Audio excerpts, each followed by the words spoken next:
In the end, it was the procession that many had predicted. Liverpool went through the gears, and by the final whistle, they were, temporarily at least, back on top of the league.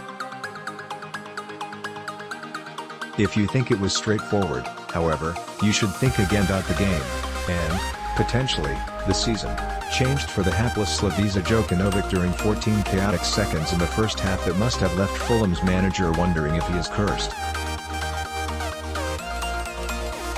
Jokanovic, and everybody else inside Anfield, thought Aleksandar Mitrovic had given Fulham the lead when he rose powerful to guide a header beyond Alisson Becker. Liverpool, in keeping with their recent form, had been out of sorts and could not have complained about being behind.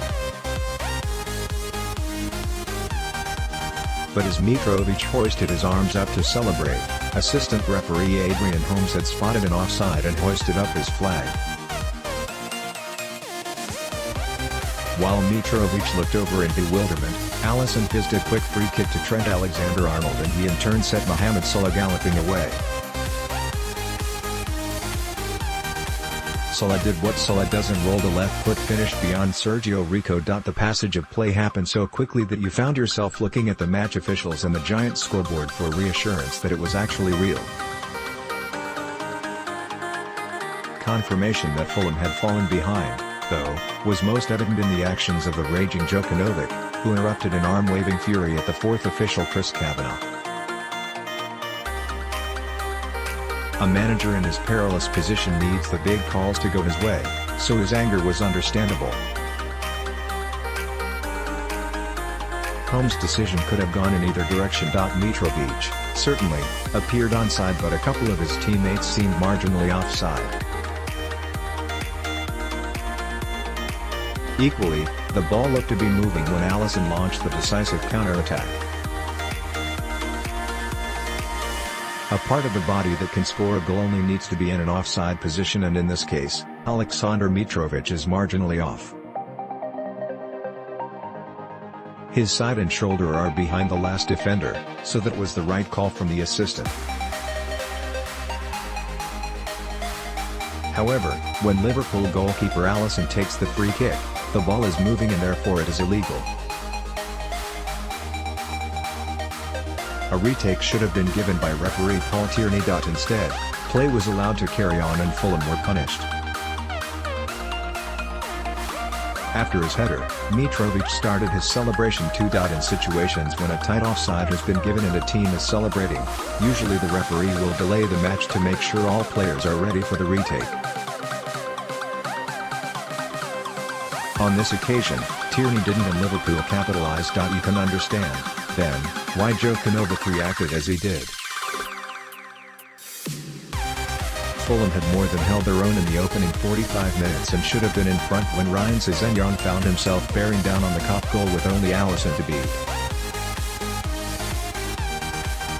His strike, following the flick on from Mitrovic, was firm, but he dragged it the wrong side of the post. Sessegnon dropped to his knees as the ball thudded into the advertising hoardings, aware of what a glorious moment it could have been. Had Fulham taken the lead in either of those instances, it would have been interesting to see how Liverpool reacted. The atmosphere inside Anfield was tense, as if the home fans feared the defeat their team had suffered against Red Star Belgrade 5 days earlier was the precursor for a collapse.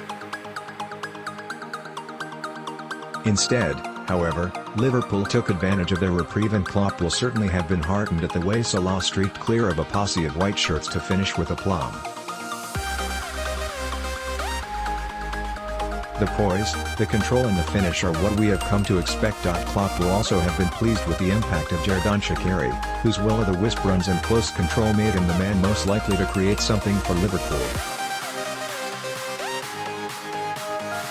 His goal, a guided left volley from Andrew Robertson's deep cross in the 54th minute, was wholly deserved. Once Liverpool had a 2-goal advantage, they were never going to be caught and almost toyed with Fulham through the final half hour. The visitors had the wind taken out of their sails and finished up chasing shadows. The winter is going to be long for these players. Nobody, however, looked more distraught than Jokanovic, who accepted an embrace from Klopp at the final whistle. Whatever words the German said will have brought no solace. Nothing could have done. With his position in the spotlight, all he can do now is hope Fulham's board keep their nerve.